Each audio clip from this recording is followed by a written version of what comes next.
தமிழ்னு கத்திக்கிட்டு தேசப்பற்று இல்லாமல் பிரிவினை பேசுறதே உனக்கு பொழப்பா போச்சு.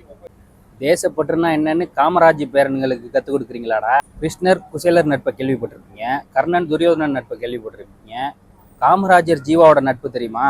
ஜீவா படுத்த படுக்கையா இருக்காரு, அவரை பார்க்கறதுக்காக அவர் வீட்டுக்கு போறாரு காமராஜர். ஏய் ஜீவா, உனக்கு ஏதாவது வேணுமாடா அப்படின்னு கேட்கும்போது, கொஞ்சம் பட்டியலின மக்கள் பட்டா இல்லாமக்கு ரொம்ப கஷ்டப்படுறாங்க, அவங்களுக்கு பட்டா போட்டு கொடுறா அப்படின்னு சொல்றாரு ஜீவா.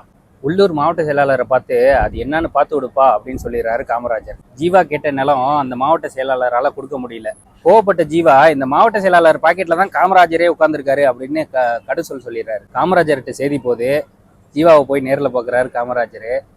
ஏண்டா, நான் அவன் பாக்கெட்ல தான்டா இருக்கேன், நான் உன் பாக்கெட்ல தானடா இருந்திருக்கணும் ஜீவா, ஏன்னா என் கட்சி விட்டு போனேன் அப்படின்னு ரொம்ப வேதனையா கேட்டிருக்காரு காமராஜ். புவனேஸ்வர்ல ஆல் இண்டியா கமிட்டி காங்கிரஸோட மாநாடு நடக்குது. மாநாட்டுல தமிழ்ல அன்பு சகோதர சகோதரிகளே அப்படின்னு உரைய ஆரம்பிக்கிறாரு.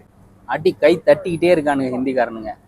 அதுல இருந்து ஒரு பத்திரிகையாளரு, ஏன்பா இவ்வளவு தூரம் கை தட்டுறீங்க, அவர் என்ன பேசுறாருன்னு உங்களுக்கு புரியுதா அப்படின்னு கேட்டிருக்காங்க.